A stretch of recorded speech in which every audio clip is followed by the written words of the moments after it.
Reb Pinchas, en fait, c'est un chassid du Admorazaken, du Rabbi Shneur Zalman de Liadi. Il est très riche, il a une belle villa. Dans cette villa, il y a des beaux murs, des grands murs. Hauteur sous plafond 2, 3 mètres, 4 mètres, peut-être. Une belle décoration intérieure. Et ce chassid, Reb Pinchas, a une belle villa. Vous l'imaginez bien, c'est un chassid du Admorazaken, le Rabbi Shneur Zalman de Liadi. Et on est censé être un petit peu détaché quand même de la matière, de la richesse matérielle, physique. Un peu plus spirituel, on est censé l'être. Et voilà qu'il a une belle villa.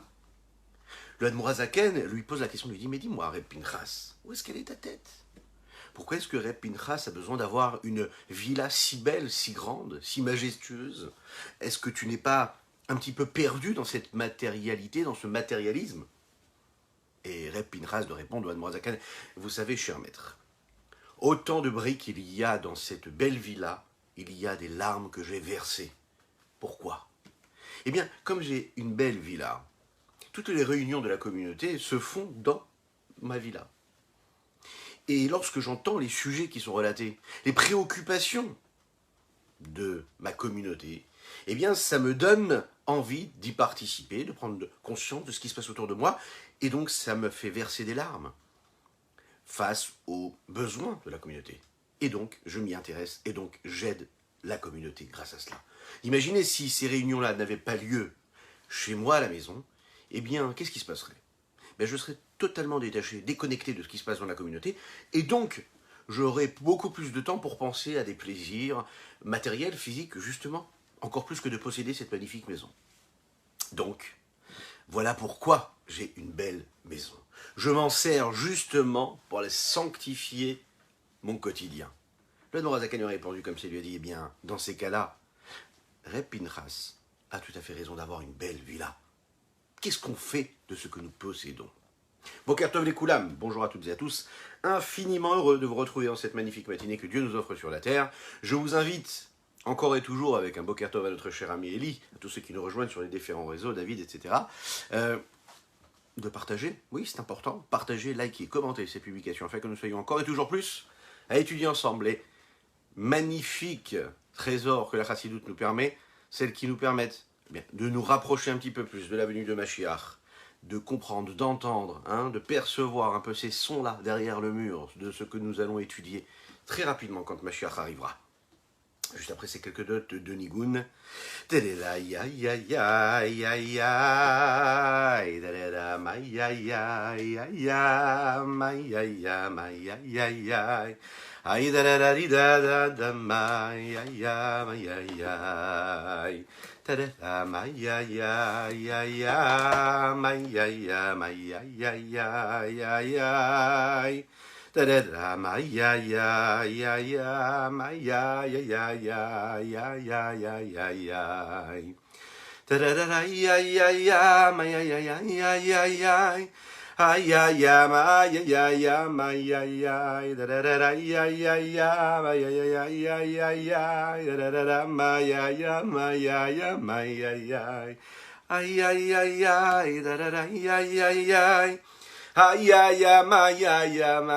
ay ay da da da ay ay ay ay da da da ma ma ma ma ma ay ay ay ay ay ay ay ay ay ay ay ay ay ay ay ma ay ay da da da ma ma ma da da da da da da ay ay ay ay ay da da da ya ya ya ya ya ya ya ya ya ya ya ya ya ya da da da ya ya da da da ma ya ya ya ya ya ya ya ya ya da da da ya ya ya ma ya ya ya ya ya ay ya ya ma ya ya ya ya ya ya da da da ya ya ya ma ya ya ya ya ya ya ay ay ay ay ma ya ya ya ya ya da da da ma ma ma ma ma ma ma ma ma ya ya ya ya ya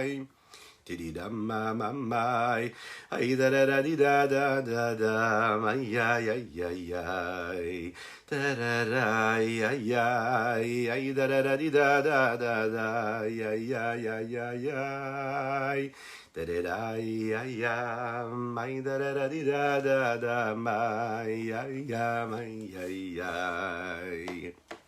Utiliser comme il faut ce que nous possédons de matériel. On peut en effet élever la matière. On doit détacher la matière, on doit se détacher de ce qui est pur, de ce qui est impur. On doit utiliser les étincelles divines qui se trouvent dans ce que nous appelons la noga, c'est-à-dire ces énergies neutres que nous avons la possibilité d'élever ou de laisser passer dans ce qui peut être négatif. Aujourd'hui, nous allons le voir. C'est un des sujets que nous allons développer dans ce Tanya. Parfois, il y a des énergies, d'accord, qui nous sont données par Dieu, qui sont utilisées comme il ne faudrait pas, et qui tombent dans ce que nous appelons l'impureté totale. On ne doit pas du tout avoir accès à elles. Ces étincelles divines qui se trouvent dans l'impureté, ce sont des étincelles divines, on doit les laisser là où elles sont, on ne doit pas les utiliser.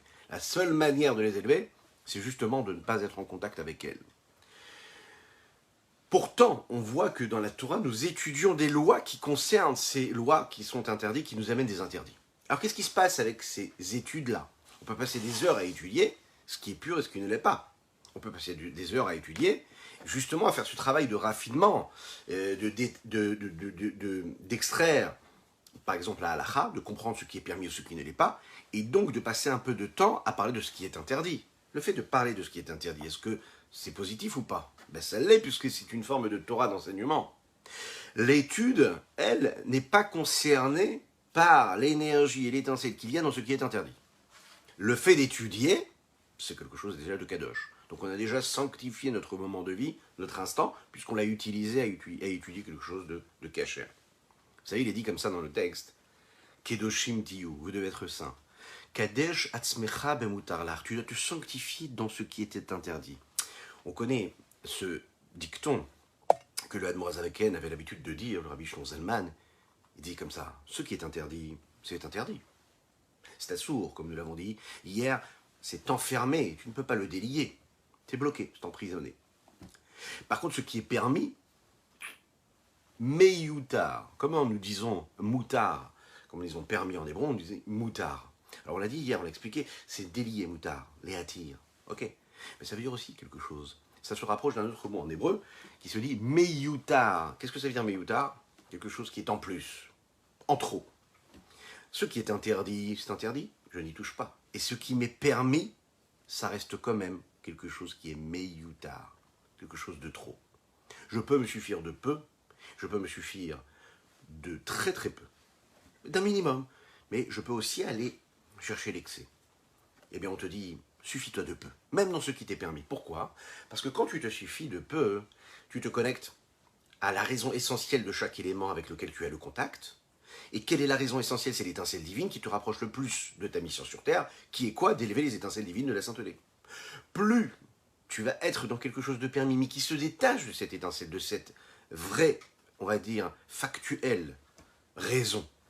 Pourquoi? Eh bien parce que, prenons un magnifique plat qui aura été préparé avec toute la minutie qu'il faut, par le plus grand des chefs, les plus grands chefs cuisiniers, les plus grands chefs pâtissiers. Ok? Alors il va mettre toute son âme, tout son art, il va faire ça vraiment avec tout l'investissement qui est nécessaire. Ok. Au moment où tu vas le manger, alors bien sûr, sachons raison garder, ça ne veut pas dire qu'il ne faut pas avoir des moments de vie où on va profiter d'un bon repas et essayer au maximum de l'élever, de le sanctifier. Savoir raison garder, ça veut dire se dire où est-ce qu'elle est ma tête? Est-ce que c'est mon plat? Est-ce que je plonge ma tête et mon cœur et mon esprit et mon corps dans ce plat? Ou est-ce que ce plat-là, je l'élève vers moi? Hein? Comme ma grand-mère disait, allez à Shalom. Ça n'est pas la tête, la bouche qui doit se rapprocher de la fourchette, c'est la fourchette qui doit s'élever jusqu'à la bouche. Et dans la chassidoute, on le dit très très bien. Est-ce que tu descends au niveau de ton assiette ou est-ce que c'est ton assiette qui monte à ton niveau? Toute l'histoire de l'homme sur terre, celui qui accomplit la Torah et les mitzvot, elle est résumée dans cette phrase-là. Dans ce mouvement, en fait. Dans quel état d'esprit tu te trouves? Parce qu'en fait, à chaque fois qu'on se va se rapprocher, même dans ce qui est permis, de ce qui est en trop, Eh bien, qu'est-ce qui va se passer? On va devenir un peu plus grossier. On est un petit peu plus investi dans cela. Et plus on s'investit dans ce qui est matériel, eh bien, plus on se matérialise, plus on devient grossier, plus on se détache de cela, et plus ça nous permet d'arriver, d'atteindre cette sainteté-là, et ça développe en nous ce potentiel de sainteté que nous avions. Quand on va l'utiliser pour ce que nous appelons les Shem Shamaim, alors à ce moment-là, on se rapproche plus de Dieu. Quand on utilise ce potentiel, cette énergie-là, pour un plaisir matériel, un plaisir animal, bestial, pulsionnel, pour un plaisir personnel, d'accord, eh bien on se retrouve plongé dans ces plaisirs, dans ces désirs, et on peut tomber, et on tombe malheureusement, même si c'était un aliment, même si c'était un acte, même si c'était un moment de vie que le corps humain a besoin de vivre, et que c'est un moment permis, hein, on parle bien sûr de permis, de Gdusha, eh bien si malheureusement c'est vécu trop dans la recherche du plaisir et du contentement personnel, eh bien on peut donc faire tomber cette énergie-là, cette étincelle divine, dans les 3 écorces de l'impureté. Et de perdre, à ce moment-là, le lien, le contact que nous sommes censés avoir avec la Kedusha, avec la sainteté. L'Echaim, l'Echaim, l'Echaim.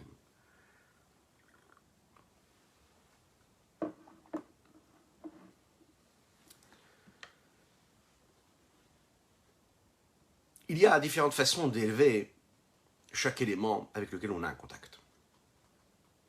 Que ce soit un objet, que ce soit un aliment, que ce soit un moment de vie, que ce soit une émotion, que ce soit une pensée ou une parole qui nous vient à l'esprit ou dans la bouche. On a étudié ensemble déjà ce sujet-là, ce challenge-là, cet objectif que nous avons ici-bas sur Terre, comprendre qu'on est sur ce fil-là, d'accord, et qu'il est assez fragile, on doit faire attention de bien marcher, bien droit, de garder notre objectif, garder le focus pour ne pas tomber ni à droite ni à gauche. Mais ces possibilités qui se présentent à nous, elles sont ainsi, surtout quand il s'agit d'énergie d'étincelles divines qui proviennent de cette écorce de la Noga, une énergie neutre. Lorsque je vais utiliser cette énergie-là, en la laissant où elle est, c'est-à-dire sans y toucher. Le fait de ne pas manger, ça me permet de laisser cette étincelle divine-là, qui est neutre, de ne pas la faire tomber dans l'impureté. Peut-être qu'elle ne montera pas d'un niveau, mais elle restera neutre. Déjà, c'est un moindre mal, ou un moindre bien, en fonction. Si je l'utilise pour l'existence et ma subsistance physique, celle de mon corps, alors à ce moment-là, je vais la faire descendre au niveau de l'impureté. Si je l'utilise pour mon profit personnel, je la fais descendre dans l'impureté. D'après vous, et essayez de répondre à cette question-là, si vous pouvez le faire, faites-le dans les commentaires, ou pas, parlez-en avec vos amis. À quel niveau il est plus difficile d'exprimer, de laisser s'exprimer l'âme que nous avons en nous? Est-ce que c'est quand on va prendre un livre de Torah et on va étudier? Ou est-ce que c'est quand on va s'asseoir ce soir, lors de ce repas du soir, pour consommer un aliment qui nous permettra d'avoir de l'énergie? D'après vous, est-ce qu'on se connecte le plus à cette âme que nous avons en nous? Est-ce que cette âme-là s'exprime plus quand elle étudie la Torah ou quand elle est en train de manger un repas? A priori, c'est bien plus difficile de se rapprocher, de laisser s'exprimer notre âme lorsque l'on consomme un repas que lorsque l'on étudie la Torah, a priori. Parce que l'étude de la Torah, bien sûr, il vient d'où? De l'expression de l'âme où elle se trouve au niveau le plus haut. On sait que dans la Torah, il y a quoi? Il y a la volonté et la sagesse de Dieu. Et je n'ai pas vraiment besoin d'effort, si ce n'est celui de m'asseoir et d'étudier, ou d'allumer mon écran. Mais quand je vais m'asseoir pour manger un repas, que là j'ai la possibilité de faire tomber cette énergie dans les écorces négatives, alors là c'est plus difficile pour moi de me concentrer et de me rappeler que si je suis en train de consommer cet aliment-là, ou si mon corps est en train de vivre un événement physique dans lequel il y aura un plaisir qui va être ressenti, est-ce que je le fais pour la Gdusha, pour la sainteté? Est-ce que je vais avoir cette bonne kavana au moment où je le vis ou pas? Ça va être beaucoup plus difficile que lorsque je suis assis devant un livre ou lorsque je suis devant mon siddur à faire la tefila, la prière.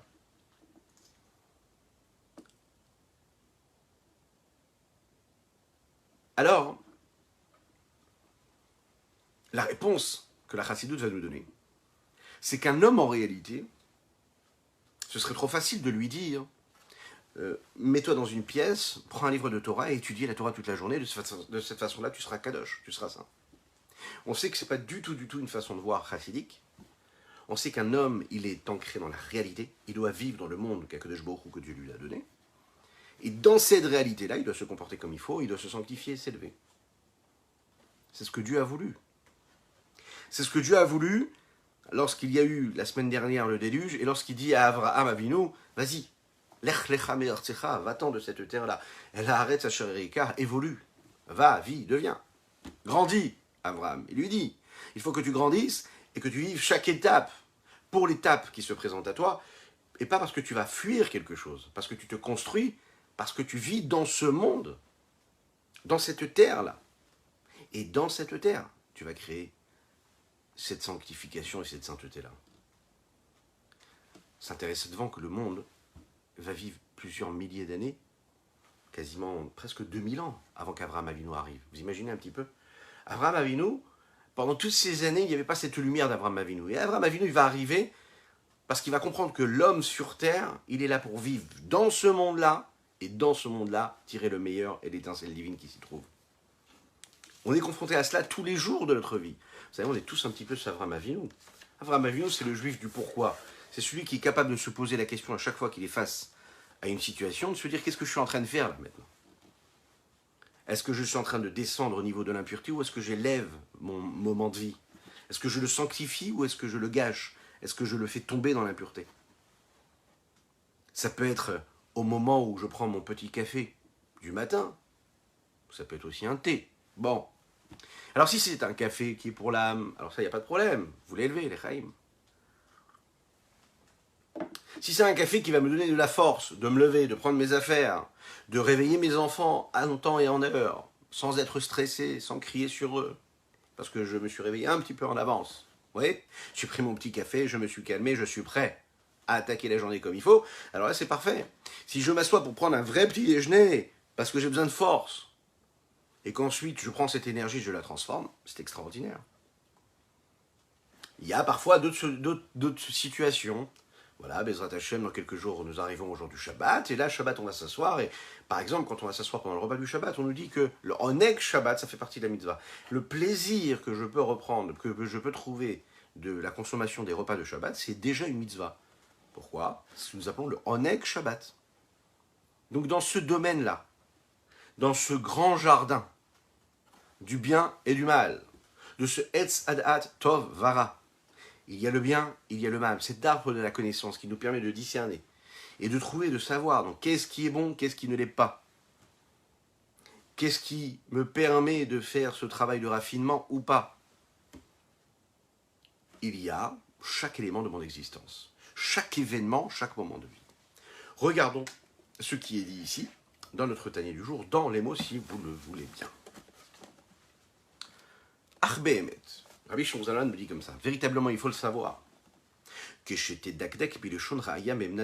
Quand tu vas rentrer dans les précisions des lettres et du langage du Zohar, du Re'aya Me'amna qui est appelé ici, on va comprendre qu'en fait, toutes les lois, toute l'étude de la Torah, qui concernent les interdits et les permis, oui, tous, ne sont pas, eux, appelés Etzada'at Tovara.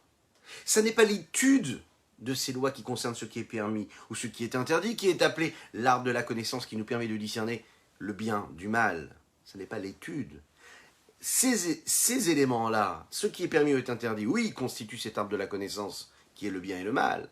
Mais l'étude, passer des heures à étudier ce qui est bon ou ce qui est mauvais, ce qui est pur et ce qui ne l'est pas, c'est pas du tout ce que nous appelons Etzada'at Tovara. Etzada'at Tovara, ce sont les interdits et les permis duquel nous pouvons recevoir une vitalité, et qui est ce que nous appelons la Klipat Noga, cette écorce neutre-là, dans lequel il y a un mélange de bien et du mal. Ve'ilana de Tovara de Yuyi Surveeter, et cet arbre de la connaissance du bien et du mal, qui lui est l'interdit et le permis. Velo Amar Torah de Surveeter. Et nous ne parlons pas ici de quoi, hein? De l'enseignement et de l'étude de ce qui est permis, de ce qui est interdit. Ça veut dire quoi l'étude de ce qui est permis, de ce qui est interdit? Ce sont donc les halachot, les lois, qui vont nous permettre de comprendre ce qui est permis et ce qui est interdit. Et là, ce qu'il a voulu parler ici, de quoi il a voulu parler, Rotselomar des gouffres d'avar à assour et d'avar à moutar. Cette chose-là, précisément, intrinsèquement, dont il est question ici, ça peut être lui permis ou lui interdit. Et ça vient d'où? Il a natovera, ça vient de cet arbre-là, qui nous permet cette distinction, cette conscience du bien et du mal. Comme il est dit dans le Etzraïm. Vezeu lachon assour. Et c'est la raison pour laquelle nous appelons ça assour. On en a parlé, vous vous en souvenez hier. Assour, ça vient du mot assour. Comment assour? Comme assourim, comme des prisonniers. Quelqu'un qui est en prison, que Dieu nous en préserve, il est emprisonné. Donc une énergie, une étincelle divine qui est emprisonnée, elle ne peut pas être déliée comme moutar. Assour, milachon, ça veut dire quoi? Relié, attaché, bloqué. Chez Aklipa Shora Ala, Venoyachola Lot Lemaala, Kedavar Moutar. L'écorce qui réside, vous savez, c'est comme cette écorce, cette épluchure là de fruits. Ce fruit-là qui nous intéresse, qui est gorgé de jus, ce fruit-là, il a cette écorce-là. Ce bon, ce bien, cette sainteté-là, elle a cette écorce-là. Ça peut être une écorce de bien et de mal, et ça peut être une écorce d'impureté totale. Cette écorce-là, qui réside, qui est là et qui le bloque, quelque part, empêche la sainteté de s'élever. Comme ce qui peut être permis. Dehaïnou. Moutar, qu'est-ce que ça veut dire? Chez nos kachour ve'asur baklipa. Ce qui est moutar, ce qui est permis, c'est donc quelque chose qui n'est pas bloqué, qui n'est pas enfermé, qui n'est pas relié et attaché. Qui pourrait être élevé par cet homme-là qui va le consommer. Bekavan al-Hashem, quand il va manger pour qu'il puisse avoir de la force pour servir Dieu. Vegambistam, et même s'il le mange sans y penser vraiment, mais au moment où il le mange, il ne pense pas vraiment à manger pour avoir de la force, mais de manière globale, il sait qu'il le fait pour Dieu. C'est-à-dire qu'il a une intention noble. Il n'est pas juste là pour le kiff, pour dire ce mot-là comme il faut, quelque chose qui nous parle, juste pour le kiff de l'instant. Eh bien, un homme, non. À part si même ce moment de kiff, parce qu'il faut connaître son niveau, on sait qu'il est quand même empreint d'une intention quand même qui est belle. Chacun à son niveau. Parfois, oui, on a le droit de se dire, oui, je prends du plaisir à boire ce bon vin, parce que ce moment de plaisir va me permettre d'avoir une forme de largesse d'esprit, va m'apaiser, va me mettre en condition pour, Ezrat Hashem, avec l'aide Hashem, vivre ce moment de joie familiale ou tout événement qui me donnera la possibilité ensuite d'étudier mieux, de pratiquer mieux, de me détendre à ce moment-là de manière précise. Mais ça veut dire que j'ai quand même une intention globale dans mon existence, que ce que je le fais toujours dirigé de manière saine et sainte, pas juste le plaisir pour le plaisir. Sinon, je le vis, chas v'shalom, comme un non-juif qui va vivre ça juste pour le plaisir du corps, juste à la recherche de moments de plaisir, prendre du plaisir. Un juif ne peut pas prendre du plaisir pour le plaisir. Il doit diriger son plaisir, déjà en avoir pour sanctifier, pour élever, et de manière globale, être toujours dans cette intention-là, dans cette direction-là. Vous avez ces enfants-là qu'on éduque dans la vie de tous les jours, on est tous un petit peu ces enfants d'ailleurs. Si on réussit à leur inculquer cette notion-là que ce qui est interdit n'est pas interdit parce que c'est une interdiction, et parce qu'il ne faut pas y rentrer, parce qu'il ne faut pas le faire, juste pour cela, et qu'on réussit à leur faire comprendre que ce qui est interdit, c'est juste ce qui est relié, qu'il est attaché, et qui ne peut pas être libéré, mais la perception est totalement différente. La frustration qui va naître des interdits sera beaucoup moins importante, beaucoup moins néfaste, beaucoup moins destructrice. La frustration de toujours entendre ce mot « assour », c'est interdit, ça peut faire du mal. Réussir à éduquer ses enfants, à s'éduquer soi-même, à vivre avec cette perception des choses, c'est-à-dire, ce qui est interdit, c'est pas interdit juste parce que on te frustre, on t'interdit. Non, tu ne peux pas manger cela. C'est pas du tout une bonne hashgacha, une bonne surveillance. Tu peux pas aller là, tu ne peux pas faire ça. Oui, c'est des frustrations qui peuvent créer justement une révolte, que Dieu nous en préserve. Quand on réussit à inculquer dans l'éducation cette profondeur-là que la Chassidut nous offre, à savoir que ce qui est interdit, c'est pas juste interdit parce que c'est interdit dans le sens où ça ne me permet pas, j'ai pas la possibilité de l'élever. Je peux utiliser, je ne peux consommer, je peux avoir un contact avec quelque chose que si j'ai la possibilité de le transformer. C'est là où ça devient intéressant. Si je ne peux pas le transformer, je n'ai pas de contact à avoir avec. Lechaim.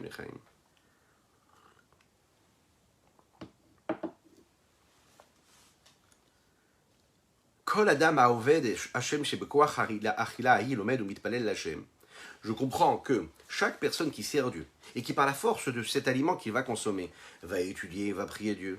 Venimsa shenaasa, otiot Torah va tefila. Haola Hashem mikorach hanivrar me'amachalaou. Il en ressort que quoi? Que ce qui se fait, qui se crée par les lettres de la Torah, les lettres de la tefila que je suis en train de prononcer, que j'élève vers Dieu, qui s'élève comment? Par la force de raffinement qu'il y a eu, par les conséquences de cet aliment que j'ai consommé. Parce que sans cet aliment, il n'y aurait pas eu de vitalité, puisque cet aliment que mon corps a ingurgité va devenir quoi? Du sang, de l'énergie. Cette énergie-là va donner de la vitalité. Cette vitalité-là, elle va s'élever. Pourquoi? Parce que dans la vitalité de cet aliment qui est permis, qui est cachère, eh bien, il y a une énergie de noga qui a été neutre. Comme nous l'avons dit, que ce qui peut être cachère n'est pas nécessairement et obligatoirement kadosh. D'accord? Ça peut être cachère, mais pas kadosh. Dans quel sens? Si je ne l'ai pas élevé. Maintenant, cette énergie-là, je l'ai utilisée comme il fallait, eh bien, je l'ai élevée vers Dieu. On nous dit dans d'autres textes qu'une personne qui se lève le matin, qui prend son café sur le pouce rapidement, et qui va manger, qui a 10 000 soucis dans la tête, c'est pas positif, il faut les mettre de côté, mais il pense à différentes choses. Et il a oublié de penser quand il mangeait qu'il le faisait pour Dieu. Mais que juste après, il va aller prier, et qu'il utilise cette énergie pour prier, pour étudier la Torah, pour faire des mitzvot, bien sûr que cet aliment qu'il a consommé, automatiquement, va être élevé.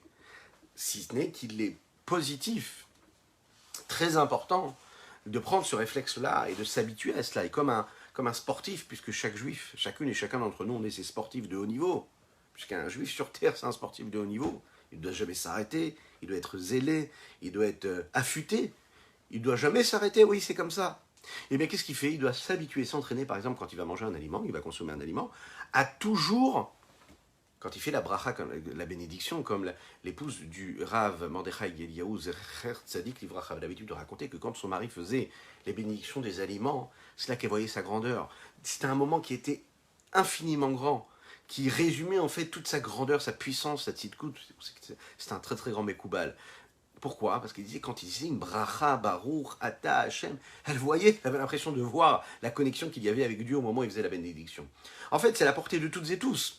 Apprendre la traduction des bénédictions, vous savez, c'est quasiment les mêmes, les bénédictions sur les aliments, mais être conscient que quand on est en train de faire une bracha sur un aliment, on est en train de dire à Kadosh Baruch Hu, viens vers nous, dévoile-toi, libère-toi, illumine-nous à travers cet aliment qu'on va consommer ou à travers ce moment de vie qu'on va vivre, c'est extraordinaire.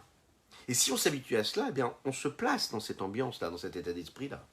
Baruch ata Hashem Elokeinu melech haolam, Baruch ata, je te fais descendre, toi, Dieu. Qui Dieu? Dieu, celui qui est au-dessus de toutes les limites, qui s'habille aussi dans les limites. Le Dieu qui est là, ici-bas sur terre, qui est notre force, qui est notre vitalité. Toi, ce Dieu-là, je suis en train de l'appeler à moi, je suis en train de le révéler, le dévoiler, au moment où je consomme cet aliment, au moment où je me lave les mains, au moment où je sors des toilettes, et je te remercie d'avoir un corps Bezrat Hashem pour chacun en bonne santé. Mais ça, en fait, en réalité, c'est un réflexe qui fait qu'après que tout ce que nous faisons dans notre journée, dans notre quotidien, va être empreint, ambiancé par cela. Et Zéoubechol. Alors, il précise dans le mot, il dit, ça c'est la semaine, en jour de semaine. Pourquoi? Parce que pendant la semaine, j'ai ce devoir-là, cette nécessité de raffiner, et de me raffiner en étudiant la Torah, en faisant la tefila, afin que cette vitalité-là qu'il y a, qui se trouve dans cet aliment-là, puisse monter vers Dieu. Aval be Shabbat, le jour de Shabbat.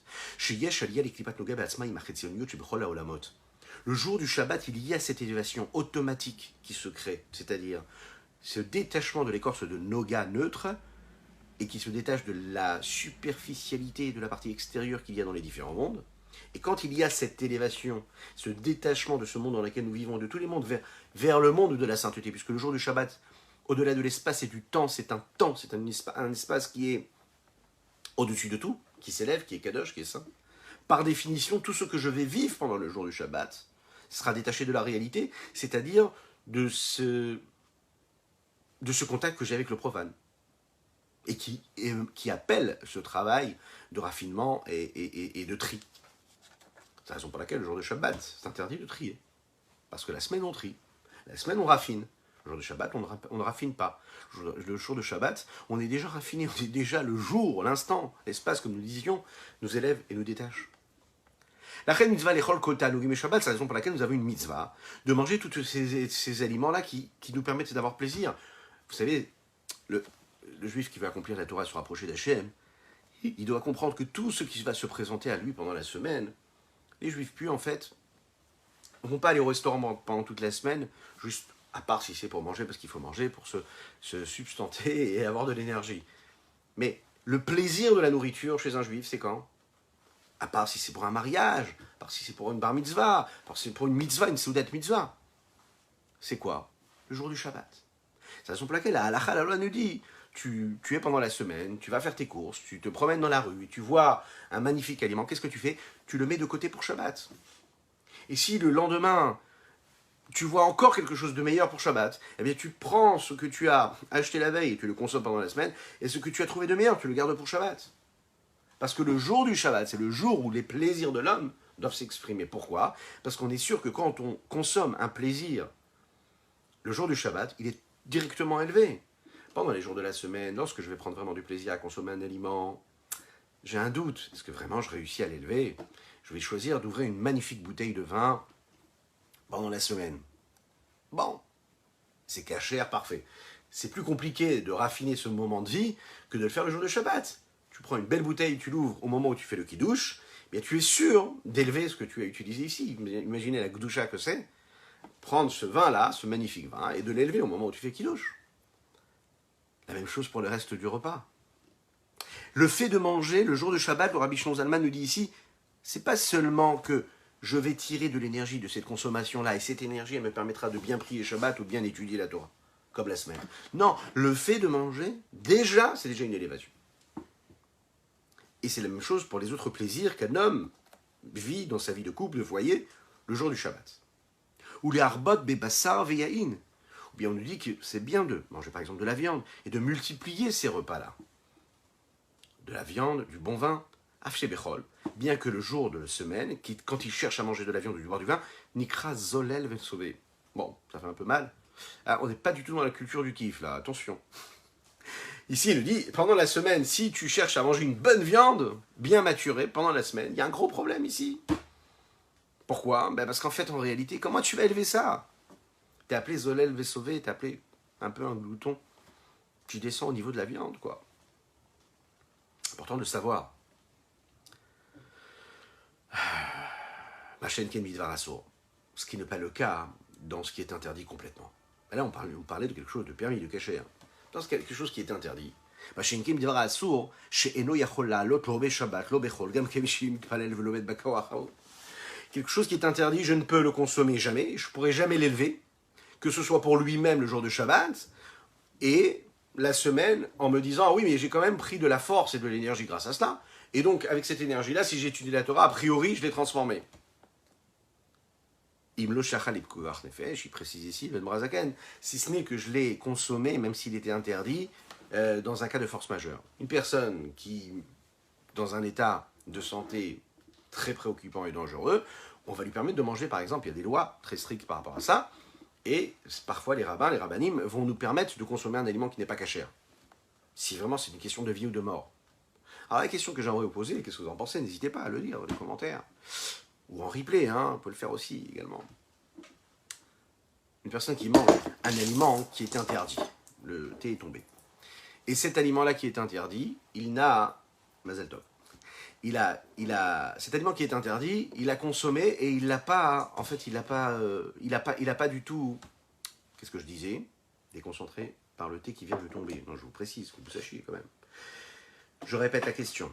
Oui, un aliment qui est interdit, qui est nécessairement consommé dans un cas de force majeure, est-ce qu'il s'élève ou pas, d'après vous?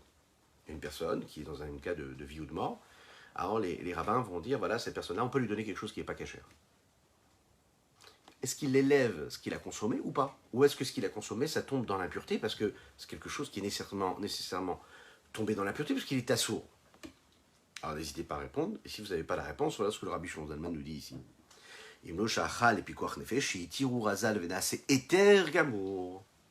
Cet aliment qui était à la base interdit est devenu permis. Et dès l'instant où il devient permis, c'est pas qu'il a fait quelque chose avec lesquels on s'est arrangé et qui reste interdit, ça reste quelque chose qui est devenu permis, donc il n'est plus interdit. Donc s'il n'est plus interdit, il s'est élevé. Et s'il s'est élevé, il est devenu permis. Et s'il est devenu permis, il est devenu moutard. Et s'il est moutard, il est capable d'être délié. S'il est capable d'être délié, alors à ce moment-là, il s'élève complètement. Aval alimoud batura, afil chotisur ve'eter tuma vetara. Là, nous avons parlé des choses, des éléments eux-mêmes, pour ce qu'ils sont, ce dont ils sont constitués. Maintenant, qu'est-ce qui se passe avec l'étude qui concerne les lois de ce qui est permis, de ce qui est interdit? Aval alimud batora afilchot isur ve'eter tuma vetara. Toutes ces lois qu'on peut étudier pendant des heures, des années, qui concernent ce qui est pur et ce qui ne l'est pas. C'est-à-dire, étudier la halacha, étudier, comme il dit ici, chez ma Mishnayot, Bereitot, chez Bagmara ou Poskim, étudier la Mishnah, étudier toutes ces braïtot qui sont dans le Talmud, dans tous les livres des décisionnaires, de la halacha, du Shulchan Aruch, et jusqu'à aujourd'hui, quand vous avez encore des livres qui sortent, tous les jours d'ailleurs, pour essayer de nous apprendre à accomplir la Torah et les mitzvot en fonction du modernisme. Et quand on va étudier ces lois-là, qui concernent a priori ce qui est interdit et ce qui est permis, ce qui est pur et ce qui ne l'est pas, est-ce qu'à ce moment-là, on est aussi dans cette connexion qui nécessite une forme de raffinement qu'on aurait quand on est au contact de cette matière-là? Il dit non, l'étude même, c'est quoi? C'est Ngoufe Torah Shebalpé. C'est appelé quoi? L'essentiel même de la Torah orale. L'explication de cette Torah écrite qui nous a été donnée au Mont Sinaï. Sephirat, Shei Sephirat Malchut d'Atzilut. C'est la Séphira de Malchut du monde d'Atzilut. Pourquoi est-ce qu'on nous parle ici de la Séphira de Malchut d'Atzilut? Eh bien parce que vous savez que Akadosh Baruch Hu, dans la Torah, dans ses préceptes, dans ses commandements, dans ses recommandations, dans cette étude de la Torah, il y a sa sagesse, il y a sa volonté, ce que nous appelons le Ratzon et la Chorma. La volonté, la sagesse suprême, elle s'habille dans l'étude de la Torah. Elle s'habille dans l'étude de la Torah, même dans l'étude de notions qui concernent les permis et les interdits. Ok. Il y a cette présence-là dans les différents mondes. Dans le monde d'Atzilut, Bria, Yetzira, Asiya. On l'a dit, cela se passe à travers une séphira en particulier, qui est la séphira de Malchut, qui est la dernière. Celle qui reçoit tout et qui transmet tout. Celle qui fait la transmission. La volonté et la sagesse de Dieu qui se trouve dans ce Malchut, dans cette séphira de Malchut de Atzilut, ouais, transparaît et influence chaque Malchut du monde, de chaque monde, chaque séphira de Malchut qu'il y a dans chaque monde. Dans la Malchut de Bria, dans la Malchut de Yetzira et dans la Malchut d'Asiya. Ce qui veut dire que dans le monde d'Asiya, dans ce monde d'action, le monde de la création, le monde réel dans lequel nous vivons, il y a cette séphira de Malchut qui s'exprime. Et elle est influencée par la séphira de Malchut de Hatzilut, une forme de présence qui serait là, qui serait présente, qui, elle, est un niveau qui est très très très élevé. C'est quoi en réalité cette présence-là? C'est une présence qui concerne le ratson, la volonté, la sagesse de Dieu. Non pas l'expression concrète par ce qui est permis et interdit, mais l'expression et le reflet qu'il y a dans la sagesse, dans le principe de dire et d'étudier ce qui est permis et ce qui est interdit, dans le principe de l'expression et la matérialisation de la volonté céleste qu'il y a théoriquement avant que ce soit constitué dans une action concrète de ce qui est permis ou de ce qui est interdit. Kedita Bazor HaKodesh, comme il est dit dans le Saint Zohar, En Mispar Mimkomot En Mispar, dans de nombreux endroits, ou Beresh Tikonim, ou au début de ce que nous appelons le Tikkun Zohar, cette partie du Zohar, il dit comme ça, Malchut, P, Torah Shebe'al P, Karinan la. Malchut, c'est appelé la bouche. Nous avons étudié ensemble cette notion-là il y a quelque temps, que Malchut, la sphère du Malchut, est représentée par le dibour, par la parole. Pourquoi? Parce que Malchut, succinctement, c'est le point de transmission, de passage entre ce que nous avons reçu dans les séphirotes précédentes vers les séphirotes qui sont ensuite ou vers les mondes qui sont plus bas. La parole, c'est l'expression, le dévoilement de ce que nous avons à l'intérieur. Une personne qui parle a la possibilité de communiquer, de transmettre à l'autre ce qu'elle a à l'intérieur d'elle-même. Malchut, c'est ce qui permet donc de transmettre et de passer. Elle est représentée par ce niveau de bouche, de la parole. Et quelle est cette paix-là? Quelle est cette bouche-là, cette parole, cette expression? C'est Torah Shebal Pe Karinana. La Torah orale est appelée cette bouche-là, c'est-à-dire que la Torah orale est appelée cette Malchut. Ça veut dire quoi Malchut? La Torah orale, elle permet l'expression, l'extériorisation, le dévoilement, entre guillemets, la vulgarisation, l'adaptation à notre niveau ou au niveau de l'expression de la matière, de ce qui a été dit, de ce qui a été voulu dans la séphira de Malchut. C'est-à-dire Dieu. Dieu s'exprime à travers cette Torah orale. Ou Ba'atzilut, Iou. Par contre, quand elle est dans le monde d'Atsilut, qu'est-ce qui se passe là-bas? Eh bien, dans le monde d'Atsilut, il n'y a pas les différences. Dans le monde d'Atsilut, on est dans le monde de tous les possibles, et dans le monde de tous les possibles, on est dans l'infini, dans l'expression de l'infini, mais dans une forme d'infini qui déjà prend en compte la nécessité d'une forme d'une forme. Il n'y a pas de forme, mais on prend en compte la nécessité de ces formes-là qu'il y aura, et ces cadres, de ces réceptacles qu'il y aura dans les différents mondes qui vont suivre, le monde d'Atsilut. Mais dans les mots, bah, Atsilut, Yu, Gramoi, Chad Be'on. Comme nous le disons, dans le Patach Eliyahu, ce texte-là que nous prononçons tous les jours, pas tous les jours, ça dépend des communautés, mais précisément, par exemple, dans les communautés Lubavitch, c'est juste avant la tefila de Mincha, le Erev Shabbat. Dans les communautés séfarades, il y en a même qui disent ce texte-là, Patach Eliyahu, avant chaque tefila, tous les jours. Et on dit quoi? Que Akadosh Baruch Hu et ses vertus, ses traits de caractère et ses réceptacles, c'est une seule chose. Il n'y a pas de distinction dans cette malchoute-là. Ça veut dire quoi? C'est-à-dire que quand on parle ici d'infini, il n'y a pas de distinction, il n'y a pas de réceptacle. Mais qu'est-ce que ça veut dire? Ça veut dire que ça veut dire que la lumière, le reflet de l'infini du Saint béni soit-il, s'unit véritablement, est en union véritable dans ce monde d'Atsilut. Sa volonté, sa sagesse, sa parole, c'est une seule chose. Et c'est Malchut. Qu'est-ce que ça veut dire ça? Chez un homme, il y a la parole qui vient de quoi? De la sagesse, de la pensée. Et au-dessus de la sagesse et de la pensée, il y a la volonté. C'est la raison pour laquelle vous pouvez faire de cette journée-là ce que vous voulez en faire.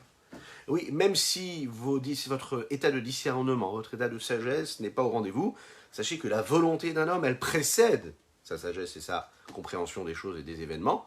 Donc, parce qu'on veut, on est capable de mettre un mécanisme intellectuel qui va générer toute forme d'émotion et de ressenti dans notre existence.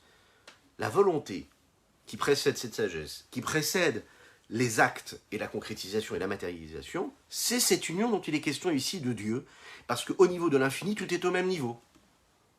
On ne peut pas dire là-bas, la notion de dire que Etzadat, il y a du Tov, il y a du Ra. Non, il n'y a pas de Tov et de Ra. Dans la volonté suprême, dans la sagesse de Dieu, il n'y a pas de place pour le Tov et Ra. On est au-delà de cette distinction de bien et de mal. Le bien et de mal, et le mal, il est où? Il est quand il s'agit d'un acte concret. Quand j'utilise cette matière-là, est-ce qu'elle est bonne, est-ce qu'elle est mauvaise, est-ce qu'elle est permise, est-ce qu'elle est interdite, est-ce qu'elle est pure, est-ce qu'elle est impure? Mais dans ce qui précède l'acte ou l'élément concret, lorsqu'on est dans l'étude de ce qui est permis ou de ce qui est interdit, lorsqu'on est dans la sagesse de tout cela, eh bien, qu'est-ce qui se passe? Toutes ces lois, elles sont malchoutes et malchoutes. C'est paix et malchoute. De quel malchoute nous parlons ici? Malchoute du monde d'Atsilut. Et dans le monde d'Atsilut, il n'y a pas de bien et de mal. On est au-dessus du bien et du mal. Et donc, comme on est au-dessus du bien et du mal, il n'y a aucun problème à étudier tout ce qui est permis ou est interdit. C'est-à-dire quoi qu'il n'y a aucun problème? C'est-à-dire que quand on étudie tout ce qui est bon et tout ce qui est mauvais, c'est-à-dire les lois qui concernent les interdits ou les permis, eh bien, on n'est pas du tout dans l'arbre de la connaissance du bien et du mal. On est dans l'arbre de vie, on est au-dessus de tout. Pourquoi? Ben parce que tout simplement, on est attaché au Malchut d'Atsilut. Et dans le monde d'Atsilut, Akadosh Baruch Hu Vegramoi, c'est-à-dire lui et ses réceptacles qu'il utilise pour nous transmettre son flux d'énergie et de sainteté, c'est une seule chose. Et puisque c'est une seule chose, il n'y a pas de distinction. Et s'il n'y a pas de distinction, ça s'appellera donc l'arbre de la vie. C'est ce que le Rabbi Shimon Zalman me dira encore demain, basé sur ce que le Harizal, le Rabbi Tzrak Luria explique, justement sur cette connexion que nous avons avec la Torah de Mashiach. C'est la raison pour laquelle on a cette chance-là de pouvoir étudier la Chassidoute, qui nous permet de nous rapprocher de cette Torah-là de Mashiach. C'est sur ces mots-là que nous allons conclure notre étude de ce Tanya du jour. Je vous invite à le partager, à le liker, à le commenter. Je vous souhaite une excellente journée, que Dieu vous bénisse et qu'il vous protège dans tous les domaines, matériels et spirituels, pour la refoua shenema de Mesodi Bat Sultana, qu'Hachem lui donne beaucoup de force et d'énergie, une bonne santé jusqu'à 120 ans, dites Amen ve Amen, ainsi que pour le mérite de chacune et chacun d'entre vous, qui êtes, me dit-on, de plus en plus nombreux sur les différents réseaux. Que Dieu vous bénisse. À bientôt.